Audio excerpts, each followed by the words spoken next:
Hi, and welcome to the Board's Eye podcast.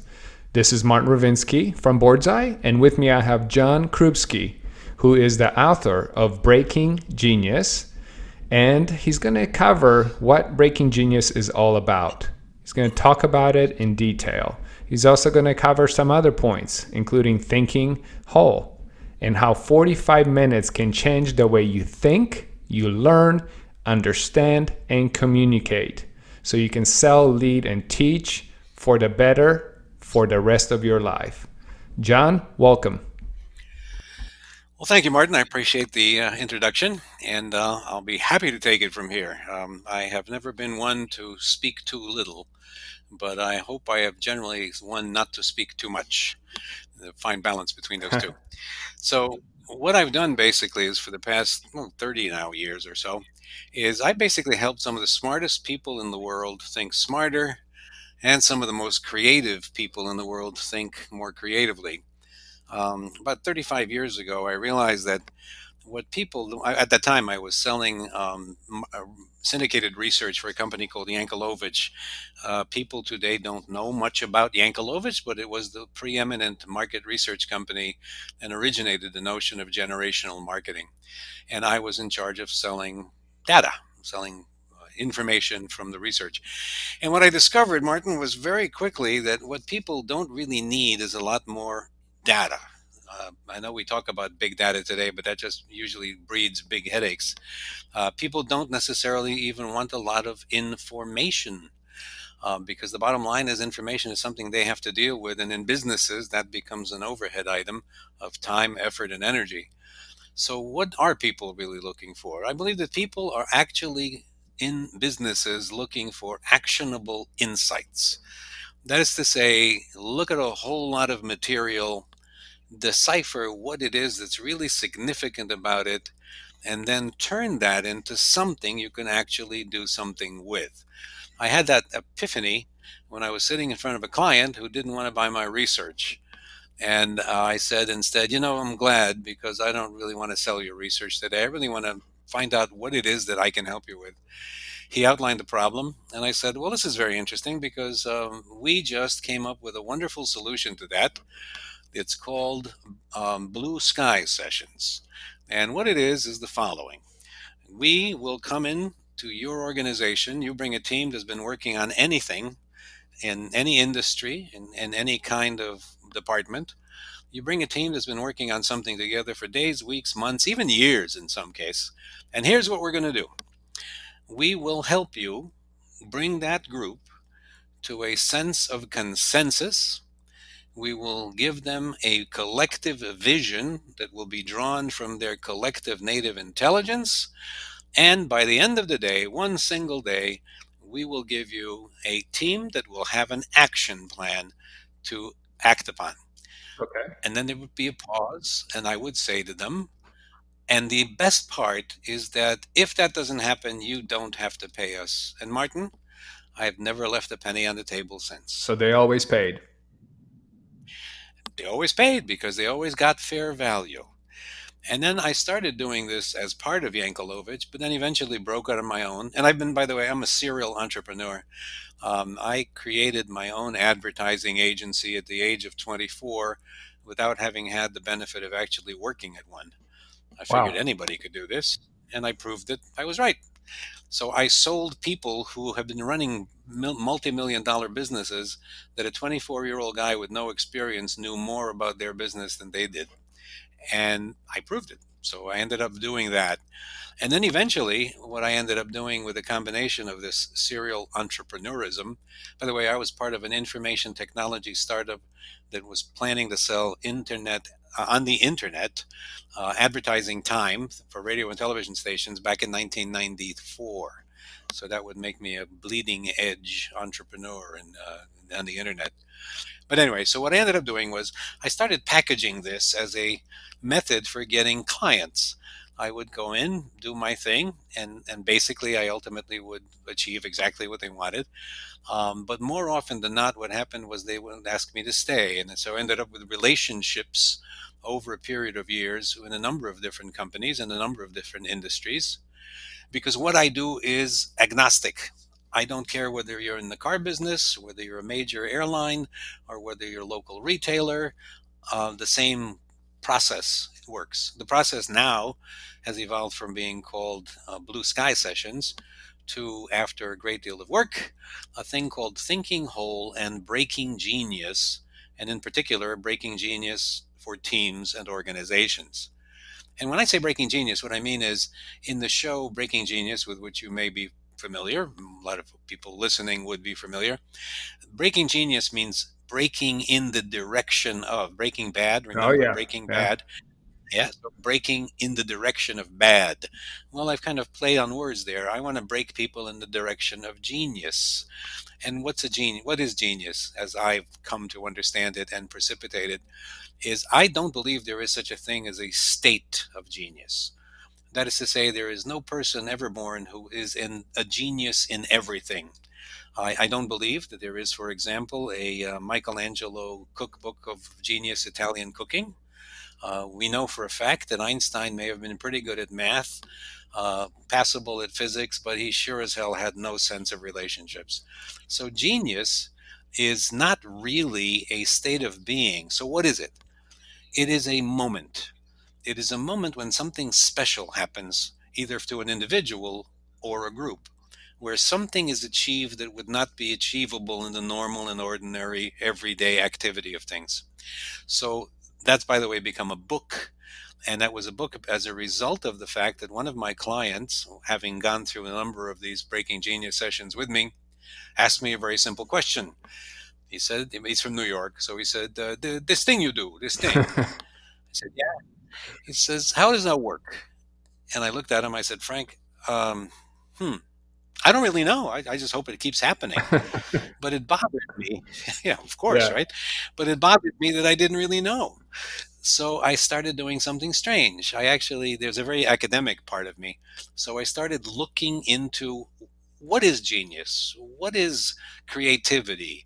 How do people get there? How do people achieve enlightenment? So I did an extensive 7 year dive into all of those things. How do people make decisions? How do people come up with creative ideas? How does genius happen? And how has it happened over the centuries? Because we call things genius, but in other cultures like the Buddhist culture, it's referred to as enlightenment. I think it's the same thing. It's achieving this brilliant moment where all of the unapparent connections click, and wow, something that was not in existence suddenly becomes in existence. And what I did after that was I made a career of making that happen for companies and studying really deeply, and eventually came to understand that what I had done was something interesting. Some people listening right now may or may not be familiar with a guy named Daniel Kahneman. Daniel Kahneman is known as the father of behavioral economics. As a matter of fact, in 2011, I believe it was, he was given the Nobel Prize for economics, which came as a shock to him, as he said at the time of receiving the award. He said, "Because I know nothing about economics. I'm a psychologist." Well, Daniel Kahneman, you probably may or may not know. Some people may know the concept of thinking fast and thinking slow. And if that's not close enough, then thinking fast would have been essentially what Malcolm Gladwell talked about in his book Blink. Thinking fast is knowing something because you quickly know it, which is another way of saying intuition. Okay. Yep. The other system that Kahneman pointed to was a thinking slow, and that's thinking deliberately, thinking ponderously, thinking and calculating things very well. And that was probably popularized very well by the book Moneyball, because that whole process in Moneyball was really an exercise in thinking slow. That is to say, not making judgments, but making calculations. And what I came to conclude, Martin, is this: that making decisions intuitively, which is thinking fast, and making decisions deliberately, which is thinking slow, are simple, are wonderful, and they're great, but they miss out something really interesting. Those are basically about making decisions, right? Making choices, choosing between this versus that, between whether this option is better or that option is better. And we tend to think that that's all we really need to do. But in business, especially, but in the lives of some people, that's not enough. Making decisions is just a beginning. Getting to creativity, getting to genius, that's something different. And when I say creativity, I don't mean like an advertising agency creativity, but creativity in the sense that you create, you cause something to exist that did not exist before you actually took on the task of making it exist. So I studied deeply and profoundly. And believe it or not, along with my daughter, who teaches high school biology, came up with the whole concept that takes thinking fast and thinking slow, puts them in a playground where they can play together, and it becomes what we call thinking whole. Hmm. So, if according to Kahneman's world, thinking fast is system one, thinking slow is system two, we believe that thinking whole, which is a holistic way of not only making decisions but actually elevating the level of thinking. So we think that's system 3. And that's what I've come to now propose for the rest of my life to start doing to people and companies and organizations. So when we talked about changing lives in 45, I can teach people in 45 minutes the fundamentals of thinking whole. As a result of that, they can approach genius, making thinking dramatically better than they could otherwise have done. So that's the, if you will, that's a sweet spot of what I Okay. do. That is my mantra. That is my mission. And what I've found is that I can get groups of people to this kind of thing very quickly, and I love to watch what happens because it's not just about the money. Don't get me wrong, I live in a nice place in Connecticut, but it's not just about the money. So, one of the reasons that I got involved with your guys, with you, is that I believe I can bring something to the table for all kinds of companies, large companies, because I've done this for the companies like Mercedes, small companies, startups, and especially acquisitions, mergers and acquisitions, where you have two cultures trying to meld. I get the people in the room and make that happen. By the way, how do I work with people? Number one is that I insist that everybody who can ultimately screw things up belongs in a meeting. I was once told, well, that John, that could be 150 people, and I said, well, you better get a bigger room, okay? Because you need all of the collective native intelligence of an organization at work together to get to moments of genius, right? Absolutely. You cannot, yeah. And here's the other part of it. Every individual, so the collective native genius of the collective native intelligence of an organization is certainly a wonderful thing if you can tap into it. But what's even better is I look at you, Martin, and I say, okay, you are many things. You're father, son, husband, maybe you are a sailor, whatever it is, many parts of your life. But when you go to a meeting, a typical meeting, not a Krubski meeting, but when you go into a meeting, hello, are you still there? I'm Oh, sorry, the screen just went I'm dark. still here. Yeah. Yeah. Okay, never mind. Never mind. Okay. So when you go into that meeting, it's interesting how the dynamic is. I want you to bring your best thinking. If I'm the CEO of a company, I want you to bring your best thinking. But what you do is you tend to bring your best thinking within the framework of your job title, right? Yeah. You you think you're there to have a CEO thing, but there's so much more to you, and I know how to open that up. So, for example, one of the things that I use as a breaker, icebreaker, not one of the things, it is the only icebreaker I use, is I go around the room and I say, okay, I'd like everybody in this room to tell me, I'll model it myself.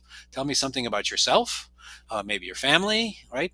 Something interesting about your job. But most importantly, what I want to know is what do you do for fun? What do you do for fun? Fascinating thing happens. First and foremost, people do not know what the people they've been working with for, in some cases, years actually do for fun. It's amazing. People say, Martin Rose, you know, Bob flies a plane. I didn't know that.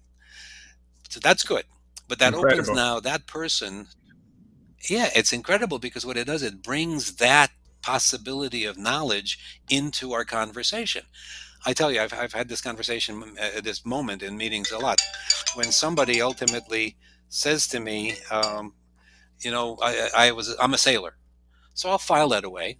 And then somewhere along the line in the meeting, there will be a moment when what it takes to be a really good sailor has a relevance to the problem we've been trying to solve. So I will say, Martin, you're a sailor, right? How do you get from point A to point B when you're sailing? Oh, you got to know where you are, where you're going, the fuel load, winds, a lot of stuff, obstacles. I said, well, that seems to me like that's a very much a thing that you should do in this meeting, right? So we borrow, if you will, from the entire life energy and life experience of each individual, things that they normally wouldn't bring to the meeting, which changes things. Okay. So, number one, this whole idea of breaking genius is about getting people into a safe and interesting new space, because that's really critical and it doesn't happen. And by the way, it's interesting. Virtual meetings tend to be able to do that better than actual live meetings. And people are talking now about virtual meetings. What they mean is virtual is it's virtually a meeting. It's not exactly a meeting. It's kind of not as good as a meeting. My understanding, because I've done a lot of work with distance learning and distance communications, is that a virtual meeting is actually potentially much better, more productive. Let me give you a couple of examples. When you're in a virtual meeting, what you do is you are now safely ensconced in your home. So you have the comfort and the support system to actually think and express yourself much more openly than you would if you were in the same room. I don't know if you've ever thought about this, but the next time you sit at a board meeting or a conference room, Martin, think about how people actually, when they sit at that conference table, start marking out their space. I'm going to put my phone on my left, that keeps Ted away.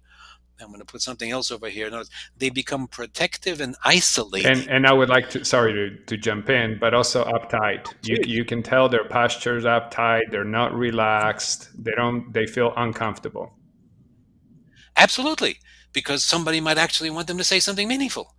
Or they might show their, like I said, I wrote a book once called Who Dances Naked First Gets the Lead, which simply means that if you're willing to go out and say something, I think this is that, you suddenly own the room. But people are afraid to make that thing Yeah. happen, right? So number one, virtual meetings open that door. And by the way, when I run meetings in person, I break down all these barriers. That's how I do what I do. The next thing that a virtual meeting does is it opens you up to the possibility of what I call thinking out loud. Now, thinking out loud is actually a discipline that you learn how to do it. Martin, do you know that your brain actually reprograms itself every microsecond? Let me repeat that. Right? Every microsecond, your brain is realigning things. Thousands of millions of synapses, everything's going, which means essentially this. Given a stimulus, for example, the entrance of a bird into the room, the sound of something, the look in your eyes when I'm talking to you, all these different stimuli actually cause my brain to realign things. What's fascinating is you can train yourself and you can learn how to think out loud so that the most important thing you do is hear yourself. Think about this. If you make a statement, which most people make in rooms, what they're really doing is making a statement so they can move on to something else. So they'll blurt out the expected, the nonsense, right? But what if you actually stopped and said to myself, I'm going to listen and hear each word as it comes out of my mouth? Remember, your brain reprograms every microsecond, which means by the time you get to the second word, the third word may be different because you're processing what happened in the first two words. Then by the third word in a sentence, and so on down the line. So by the time you get to the end of your statement, if you have been thinking out loud, it's likely not only to be more perfected, but very likely different than what you would have said in the first Yeah. place. So you think and you take responsibility for what you're actually saying. By the way, I do this on behalf of people sometimes to help them along. So I've been in meetings where people will say something, and I'll be writing on the board. But by the time I get through, what they have said and what I have written are not the same thing. And yet there's a warm smile on the face of the person who said what they said when they read what I wrote that they said, and they say, yeah, that's what I meant. Because I was actually listening. I was thinking out loud. I was listening to what they're saying, and I was following, tracking, and getting a little bit ahead of them. So this happens. By the way, the other thing is I'm a great leveler in meetings. One example is that people had me in who were an old company, a family business for many decades, and of course the young prince, the oldest son, was now the CEO. And the question was, what makes us better than all of the other, what makes us best in category? I said, okay, so let's go. And he immediately started talking, and he talked, and he talked, and he talked. Eventually, 10 minutes later, this chief operating officer said, John, I don't mean to say anything, but Bob's been talking for 10 minutes and you haven't written anything on the board. I looked at him and I said, listen, I promise you, the moment he says something interesting, it's coming right up. So you can imagine there was a pause, right? Everybody was, And I said, look, just because I haven't been writing doesn't mean I haven't been listening. The first thing you said was that you are the best company in this industry because you have the best people. Okay, I just have to ask you a question. Do your competitors intentionally hire lesser people? Or is it that there are only so many really good people and you somehow manage to snag them all? So, is it possible that the cause of your success is that you have the best people in the industry and nobody else has these people? Second thing you said was that you have the best products. Okay, so I'm thinking about that. I'm about to write that on best products, but I'm thinking you've been in business for like 80 plus years. You have done this a long time, and you have the best products. So why is it that you're number three in the category? After 80 years, one would think you'd be slam dunk number one. All right, so I ask the dumb guy questions, you see, which is what we people should be doing in meetings anyway. You have to have the dumbest guy in the room to be in a successful meeting. My job is to be and then ultimately to train people in how to do that because the embarrassing questions are the ones that get to the heart of things ultimately. Okay. Absolutely. All right. So, just like Columbo, some people remember there was a television Oh, series called I know. Columbo. I've seen it. Yeah, and it's that great moment at the end. He says, "Just one more question, just one more question, right?" And the question is the "Oh God," it's the "Oh God" question. Yeah, why didn't we think of that? Okay, so things in the meeting like that begin to be more and more about what's real and less about the nonsense and mumbo jumbo. Okay, so go back to the meeting, the virtual meeting for a moment. So, a virtual meeting, number one, you're safe at home. Number two, you're listening out loud, right? And the third element of that is that you have permission to think and ride on the currents of other people thinking out loud. That's how you get real, not collaboration, but collegiality. When people start thinking out loud and they're encouraged to do it in the room, they start thinking out loud together. Remember, like I said in the meeting, I might listen to what you're saying, but I'll write down what you really Yes. mean. In the meeting with the right kind of dynamics, and that's what I bring to the table. When somebody starts actually opening themselves up to that interplay, that's a fantastic way of getting to a collective native intelligence moment of genius because everybody has been hearing what somebody else says, building on it, taking it. In basketball, they say that the more often the basketball changes hands, the faster it gets to the basket, right? Because passing is the best way to do that. Absolutely. Ideas, the same thing happens with really, really good ideas. When an idea is taken by this person, moved over by that person, thrown over to this person, you get you get onto something really, really, really fantastic. All right, so that's sort of the short version of what I'm talking about. So I believe that any group of people is capable of moments of genius, which will surprise even themselves. But it has to take three things. It has to take a form, a focus, and a discipline. So that's kind of like the secret sauce, the secret formula. Form.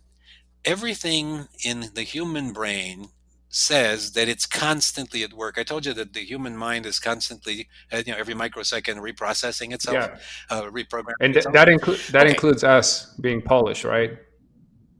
Oh, that's even That's faster. what I thought. That's faster. That's how Much I feel. faster. I just want to make sure we're on same page there. Much faster. Much faster.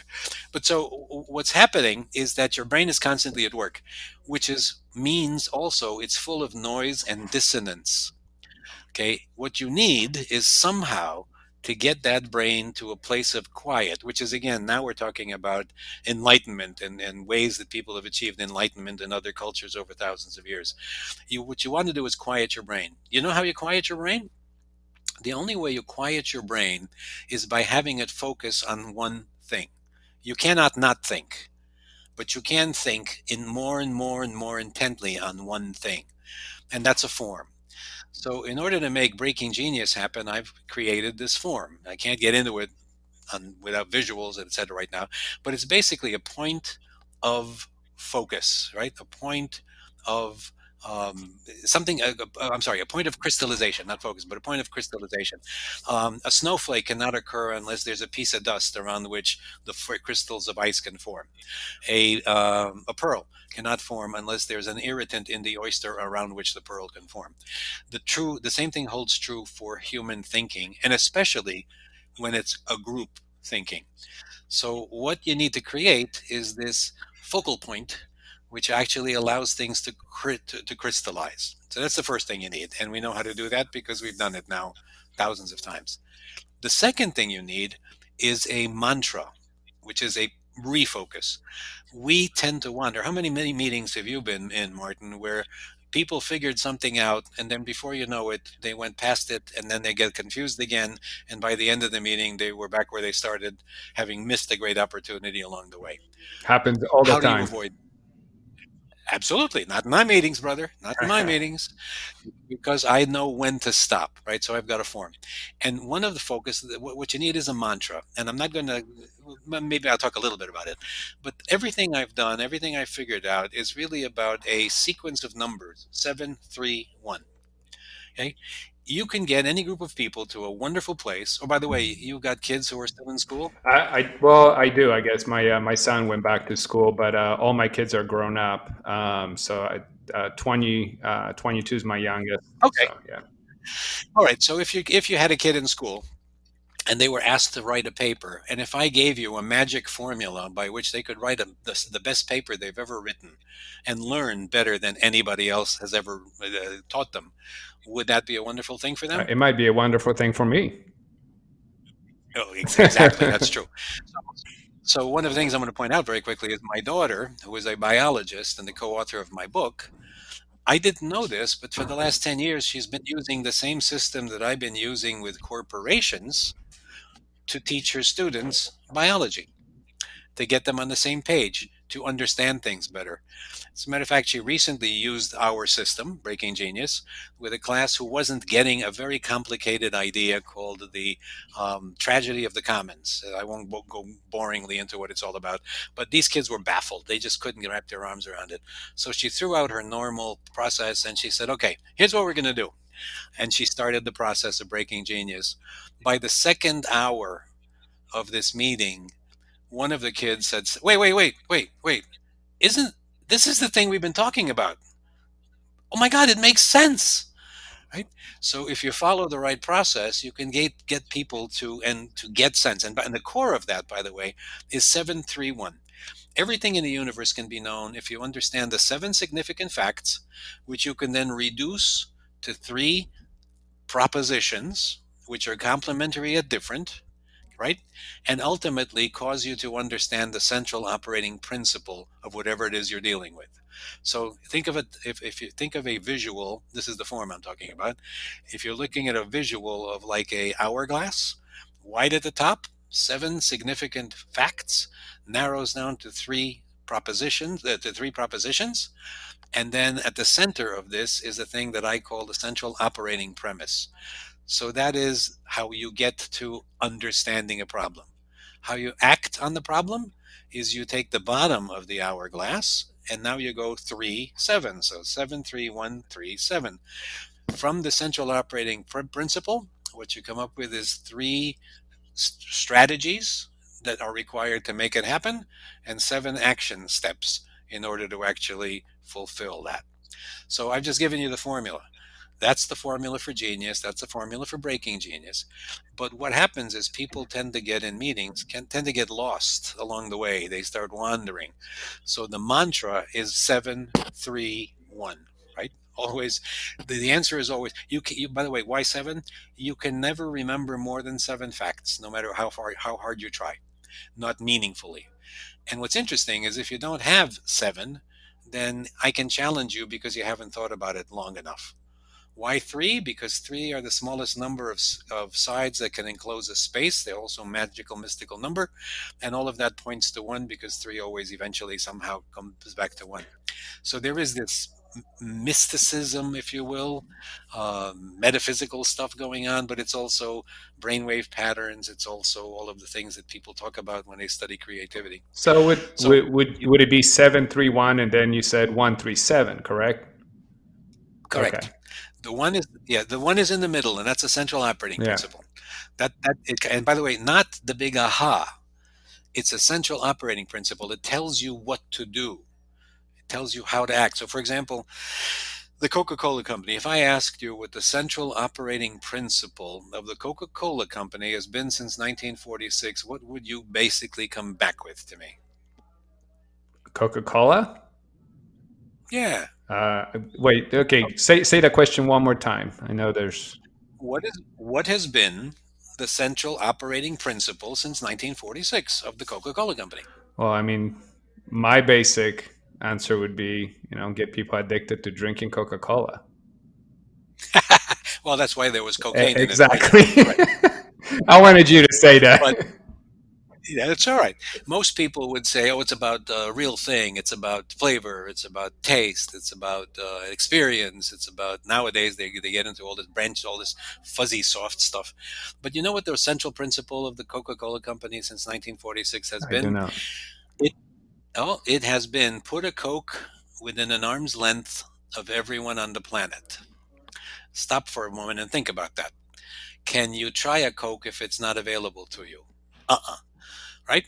Can you like it and buy another one? Nope. So the real business of Coca-Cola is not getting people addicted. It's not about singing songs on a hillside. It's none of those things. Coca-Cola is in the distribution business. And once they understood that, that's how they got to be the company they ultimately got to be. So here's the deal. If, let's say, I had a meeting with Coca-Cola way back in 1946, we would have come up with the seven reasons that the seven things about Coca-Cola. By the way, 1946 is significant because it was at the end of World War II when Coca-Cola had become ubiquitous, especially in the Pacific. Coca-Cola was made available to millions and millions of people around the world by GIs, right? So and their CEO traveled the globe and finally figured all this out. So we'd pick up with seven things. Then we'd say, well, what does that say about Coca-Cola? Well, first of all, it's a distribution business, etc.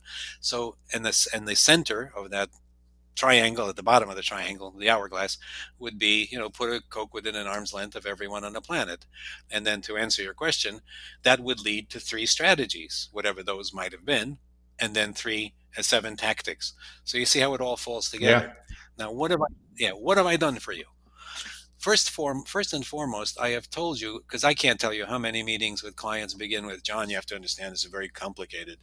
Our business is so different than every other business, and so this issue is very complicated, and business is very complicated. And I kind of look at them and say, yeah, that's what I heard from the last six different guys in different businesses and different problems. It's the same thing. So okay, if it's so complicated, what's the first challenge? Make it simple. So my seven is a list of no more nor less than seven significant facts. Why significant facts? Because a significant fact is something that plays on the intuitive that we talked about. You intuitively know when you hear something, say that sounds important. Right? That sounds important. So you put it on a list. The list's never going to go over seven.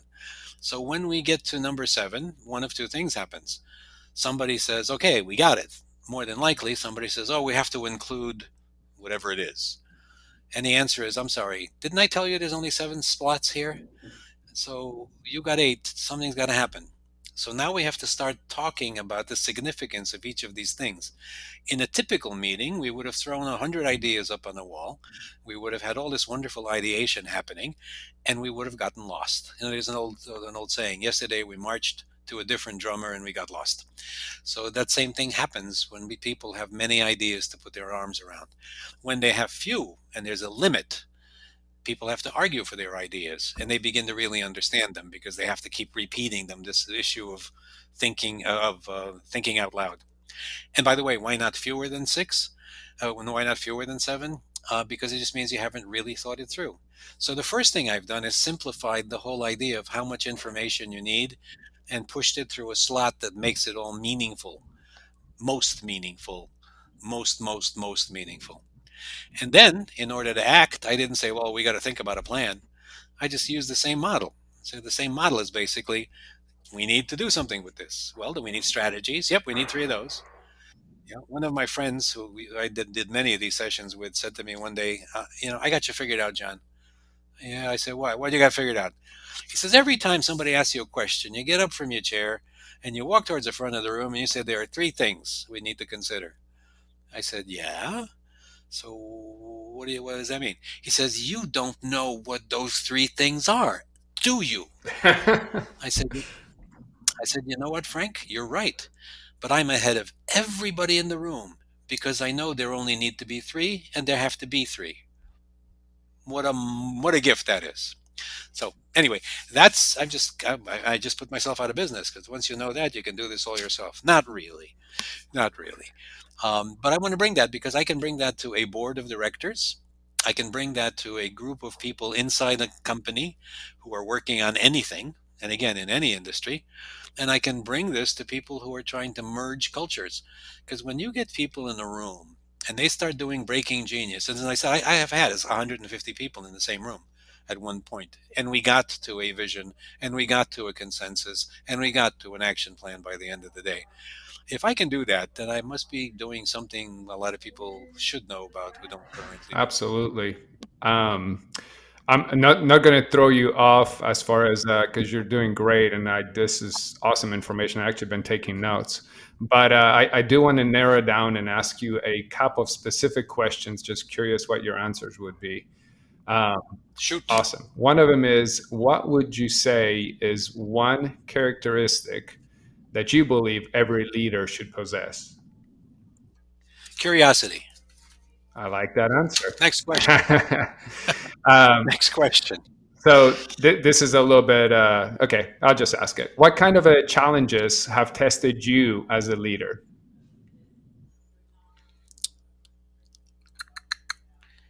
I know Um, you've had challenges, well, it's interesting. No, I don't have challenges because a challenge is only a step to the next thing.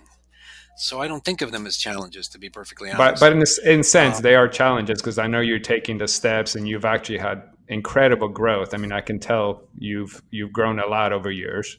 So I'm just curious what yeah, whether you worded yeah. different than challenges. What would those be? Okay, so the most challenges, and let's change the word challenge to a different thing, all right? Because usually people say, well, challenge meaning what has been an obstacle? I look at the word challenge in a different light. A challenge to me is a call to a higher level of action or knowledge or wisdom on my part.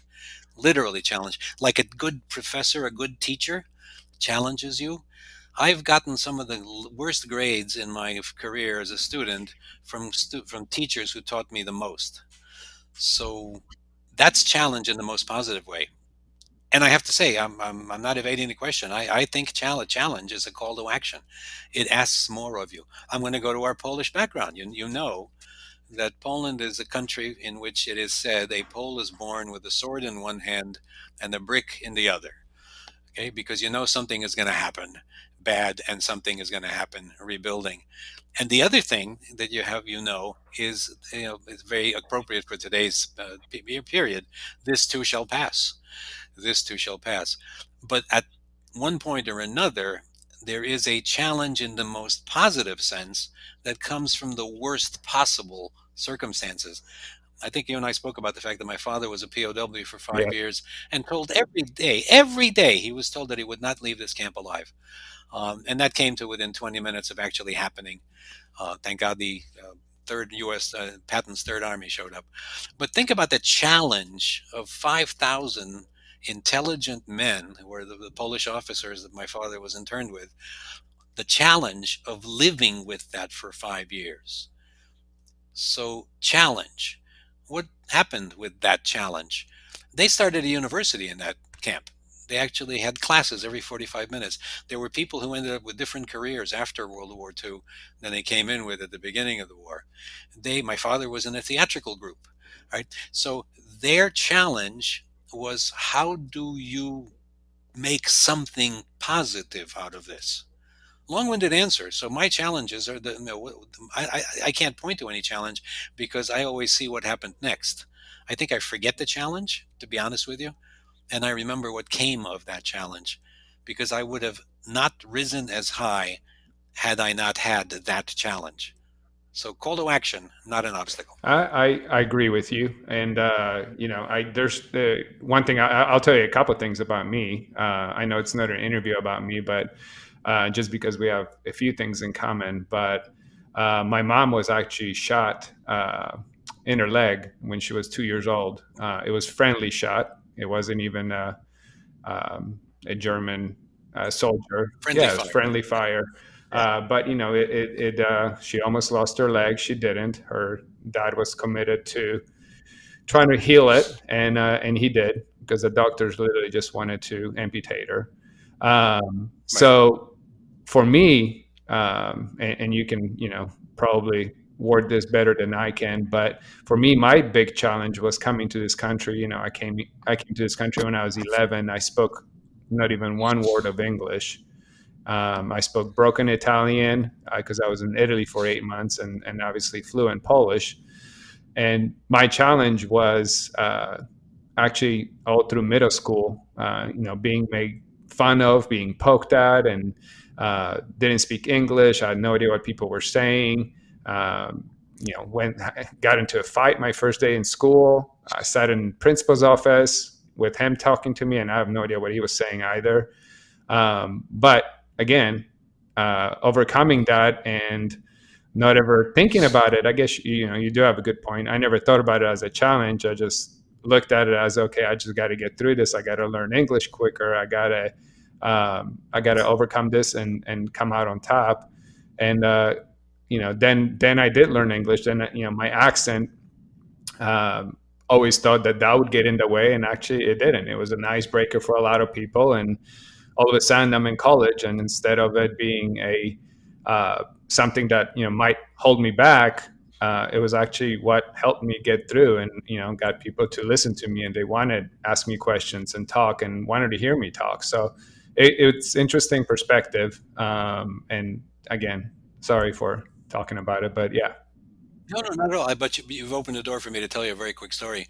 So parallel things. As I left Argentina under duress, I was born there, and there was a revolution, and so my parents came to America. My father didn't have any money because he had lost it all in the revolution. So we end up in Jersey City, New Jersey, as I like to point out, not the current gentrified yuppie Jersey City, but the old dirty. Whatever, it was a tough place. It was like the worst places, like Harlem. And here I was, upper middle class kid from Argentina, suddenly in the middle of a place called Jersey City.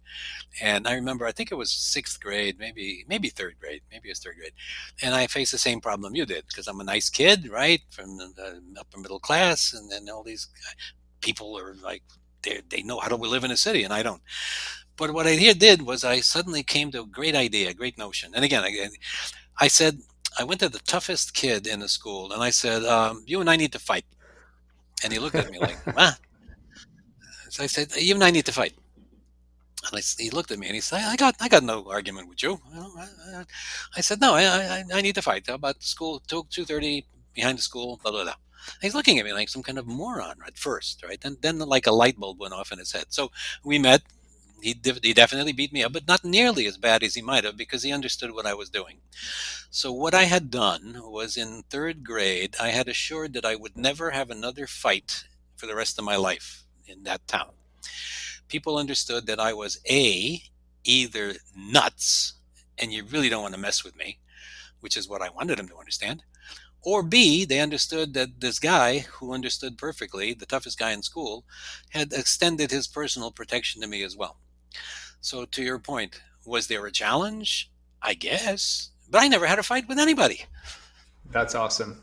I that is actually a very similar type of situation, because I never did have another fight in that school, at least until I Actually, no, I never had another fight even in other schools as well. So I guess that kind of, but in that school, it Yeah. definitely, after having that first fight, it was actually two guys.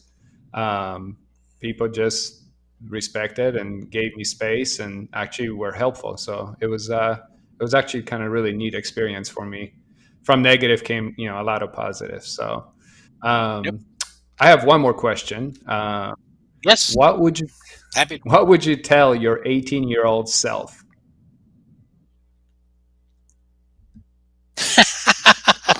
You're doing it just fine, brother. It'll all turn out great. Awesome. And you have turned out great. So, anything else you want to add? I mean, when you're obviously working with Board's Eye, you're one of our executives. We're always engaging companies, anything from startup to large public companies. What would you say? And you've already said a lot, obviously, and I see a lot of things that you can bring to a company. Anything else you want to add to that? Well, one thing I do want to add to that, and I've said this to prospective clients all my life, and it goes like this. So just let me make this clear. If all you want is to do the same thing that you've always done, only do it better, I am not your huckleberry. But if you have the courage and the fortitude and the intelligence and the confidence to do something really different, something that you wouldn't do without me in the room, then just pick up the phone and give me a call. Awesome. And your book, Breaking Genius. What? By the way, is Alex co-writer? Is that your daughter? That's my Okay. daughter. Yep. Just so everybody knows that obviously there is a lot more details in the book than you have shared with us here. Is this book available on Amazon? Where can they buy the book? It's available worldwide, anywhere near you. But act. Don't wait. Don't act now because there's more. No, that's not true. There's Well, there's other books, but the truth is, yes, it's available on Amazon, on Barnes and Noble, anywhere online, and in some bookstores. It depends. Walmart, I think, is carrying it. If you type in John Krubski Breaking Genius, something will pop up. Okay, awesome. And do you have any copies at home, or maybe I can get a copy from you with actual signature? I do, just for this very specific information. So you'll email me your address, and I'll send it to you. That would Absolutely, be awesome. no problem at all. Um, I guess I did want to say also is I've also at this moment in time, one of the things that I'm really focusing right now, because we talked about this being potentially evergreen, but there is a moment in time, and if you don't mind, I'll take a couple of minutes Please and, do. and focus on Yeah, that. please. It because of two things. One, the fact that I have a lot of experience in distance education, right, distance learning, and I've been doing Breaking Genius for a while. At the junction of those two lies a fascinating opportunity. At this moment in time, coronavirus era, which is going to extend for months, there are a lot of companies who are talking about the necessity of doing virtually what they do in person. And I am so upset by that, Martin. I can't even tell you how upset I am. People are talking about virtual meetings, and you can see in what they're saying that virtual meetings are virtually, they're not real meetings, they're virtual meetings. And it's one of the biggest missed opportunities that a lot of companies can have. So I've come up with this whole idea about teaching people how to not think of virtual meetings as virtual meetings, but how to have the attitude and a process for turning what that is into what I call intimate digital conferencing. Because you can, if you're doing it right, if you apply some of the things that come from Breaking Genius to digital meetings, they can, first of all, not just replace, but they can make your meetings a hell of a lot better. It's interesting, Martin, that people have forgotten that 3 months ago, if I did a survey, 80% of all the people would say that meetings suck. I I, Getting in a I can room see sucks. that. Right, right. And now all of a sudden it's like, well, we have to do these virtual meetings until we do the real thing. So it's a huge, huge opportunity, first and foremost, to make more out of your meetings than ever before. But even more importantly, it's an opportunity to get closer to your clients. Remember, we were talking about that intimacy that comes from being in your place and you're in your place, and we're kind of connecting at a different level, a different kind of intimacy, but actually stronger than the one in the conference room. So there is this great opportunity, and I would hate for companies to miss the opportunity because it can bring them closer to their clients, current clients. It can give them opportunities to pitch new business in ways that they couldn't do before, and they can just bring their own people together in a much different way. I used to be a futurist. Well, I guess always a futurist. Once a futurist, always a futurist, right? I predicted what's going to happen is some people are going to figure out that this mode of connecting to people is not going to go away, but it's actually going to develop a whole new wing of connectivity. And that's my story, and I'm sticking to it. I agree, and there's that old joke going around all the time where people joke about, oh, we just have another meeting coming up, so we can schedule another meeting, so we can schedule another Oh yeah, meeting to a meeting without any yeah. conclusion. But I truly agree that a meeting should have purpose, and you should walk out of there with something. And I think following the 731 gives people something to build on, something so that the meeting actually has purpose, and at the end have some solutions to follow. Well, think of all the time we would save, and God forbid we'd actually get something productive done if we actually said, "This nobody leaves this room until something is achieved, and it's got to happen in the next 45 minutes." Yeah, I agree. I mean, that would make a quote unquote virtual meeting, and a meeting that actually has purpose, and that makes Yep. time worth it, and actually probably make people look forward to a meeting versus feeling like, oh, I gotta waste Yeah. another hour of my day.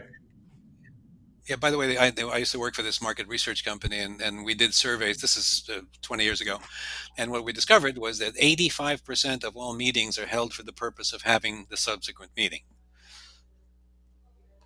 Just to support what you're Yeah, saying. and I just never understood that. I mean, I guess I did. I've been in many meetings where it just literally felt like, I mean, I've been in meetings where the CEO, and this was when I was doing consulting, would sit there and pretty much talk 90% of the time, not even ask for any feedback, and then call the meeting. And I was like, okay, not really sure what that was about, but I guess he felt good.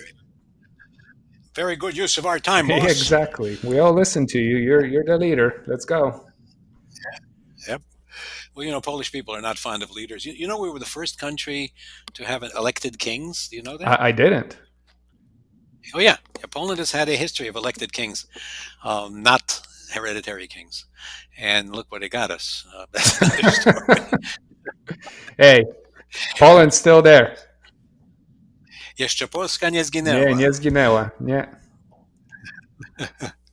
All right, so that's a good moment to kind of wrap up, I Yeah, think. Yes? thank you. I appreciate your time. We're right on almost an hour, but I think the information you provided is incredible and very, very valuable, and I can't thank you enough.